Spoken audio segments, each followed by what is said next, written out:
Hey everybody, welcome back to Noel's Tiny Kitchen. And this episode was originally meant to be filmed on location as we were out at the beach. And but it's movie night again, and we sometimes we get into these moods with our movies and we do some theme oriented stuff, and that's where we're going to find ourselves tonight. After visiting the beach, I love going there, and I love coming home and watching, Shark Week and all that fun stuff. My brothers and I, we go out fishing on surf fishing, bring back fresh perch and rock cod from Morro Rock, and we fillet them up and make fish tacos and stuff like that. So we came home in the mood to do something ocean oriented. So today we're gonna make something. Yes, and we are eventually gonna do some real cooking. Because we're not going to do any cooking today. Today it's going to be some oysters on the half shell. Just 3 different ways that you might try it. If you're not an oyster or a seafood lover, I don't know, maybe you'll get in the mood and give it a shot. If not, and you are, these are 3 great ways to do it. Preparing oysters is actually really, really simple. And we're not going to bake any or cook any this time, although there's plenty of options to fry oysters, deep fried oysters. My dad used to love those, or oysters Rockefeller. Laura came up loving those. They're very tasty. But I like the salty ocean flavor of an oyster on the half shell. That being said, I still do them a couple ways. One of the ways I dreamt up a couple years ago when we did a Game of Thrones series finale parter, and I came up with oysters of the Point, the House Greyjoy. Their island was called the Point, I guess, if I remember right. Anyway, and I do those with the oyster, obviously, a little ponzu, a little fresh crab, some scallion, and some tobiko or masago. It's really, really good. We're going to have those one way. That's kind of my crown prince of that. But a basic oyster on half shell is fantastic. Usually this oyster with a little dash of lemon, maybe some horseradish or some Tabasco. And so we do them a couple ways. And we're going to show you, first of all, shucking them. And honestly, it's not as hard as it seems. But once you've seen it, you're going to be thrilled that you know how to do it. But do protect yourself at all times, because it's come pretty close to being dangerous to me. All right, I'm going to get some green onions going here. Hold on.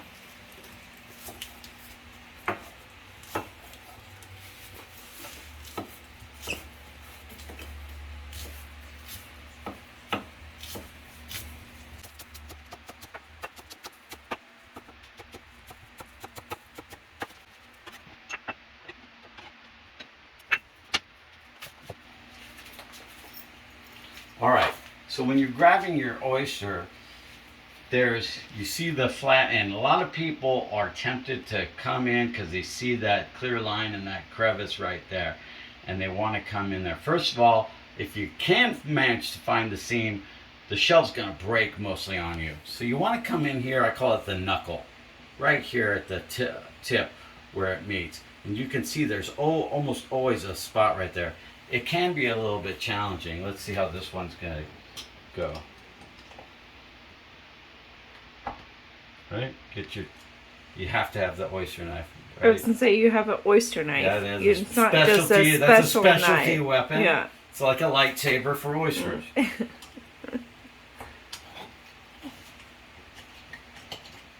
It's your shucker. Shucks. So get the top, put the flat part off.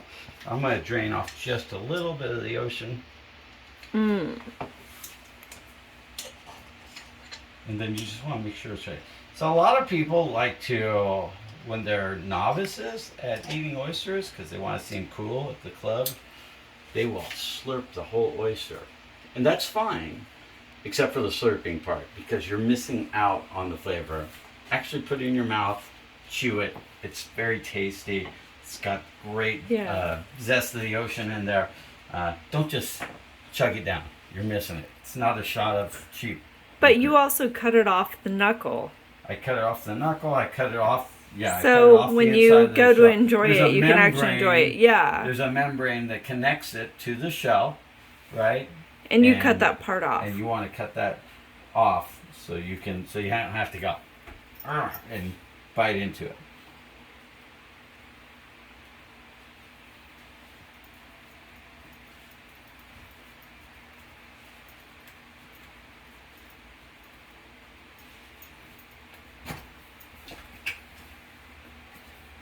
And there it is.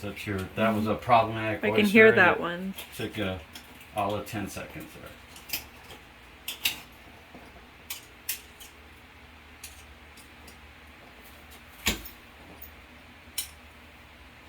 Well, there you can see that. You can see that membrane right there, and you want to just make sure it gets. So there you have it. We've shucked a few oysters. Shout out to my favorite seafood company here in Fresno, Central Fish, right here downtown. As I understand it, they're the hub for all the sushi restaurants and their delivery and stuff like that. But we go there and get all of our seafood, and I ordered a dozen oysters. I ended up with 16. That's just a problem I'm really happy to have. But so we've got our oysters of the point, and these are all Blue Point oysters. Very fresh and wonderful. Those have ponzu, crab, tobiko or masago, and a little bit of scallions on there. I have oysters with lemon and pepper plant from Cayucas. It's one of my favorite hot sauces. They're fantastic.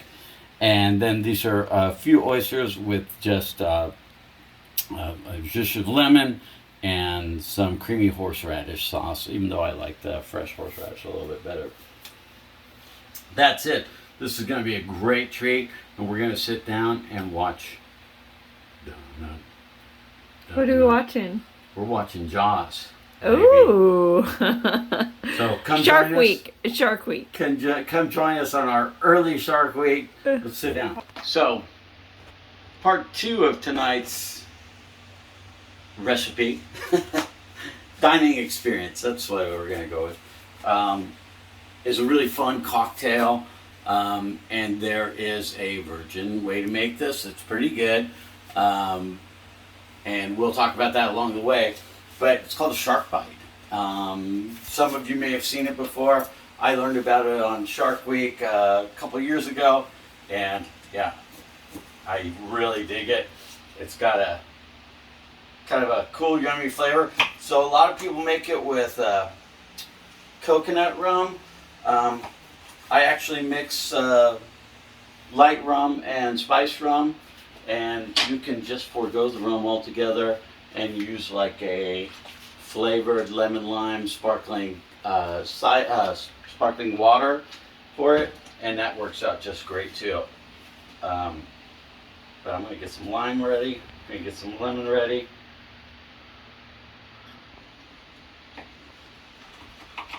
And for those of you who aren't aware, this is what's called tops and tails, right? We're gonna take off the top. We're going to take off the tail. That way it moves around nicely and it doesn't roll away from you so much. Lemons and limes, folks. Alright, we fill up cocktail glass with a little ice, which is going to be critical at the end.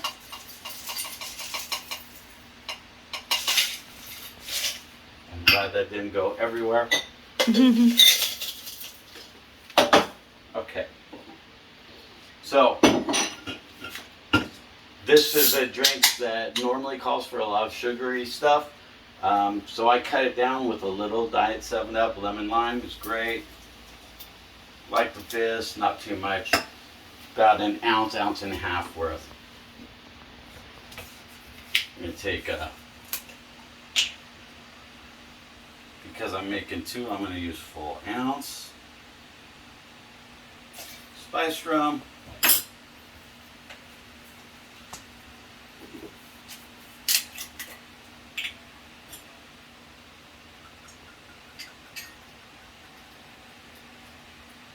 wants a light one.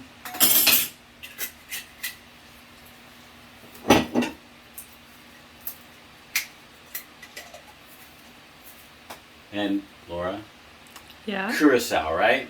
Curacao. Curacao. Blue curacao. I'm gonna use Not cacao. I know. I thought it was cacao. I did. I'm an idiot, but that's okay. I'm gonna use it. And when I went to the store and I was like, cacao. And they were like, curacao? I was like, yeah. Yeah, that stuff. So we're gonna put that in. Squeeze the simple syrup. Of course, it's got a, I got light simple syrup. which is good. Yeah. Just a squirt of that. And yeah, I lost the top to my shaker. Maybe for Father's Day I'll get a new shaker. Who knows? Anything's possible. Anything's possible.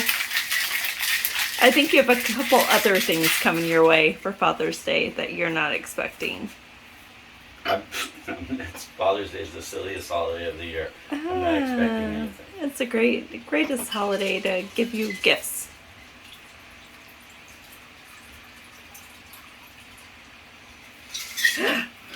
That looks so pretty. You can see they're very, very pretty. Super pretty. And we're gonna take this. This is a shark bite. And this is so that's where the ice. So some people will pour the grenadine straight in, but I know if you put in the ice First. and you drip it gently over the ice, It'll make a it makes it look like blood. disgusting Dripping in and water. intriguing. Because Jaws just came and bit you.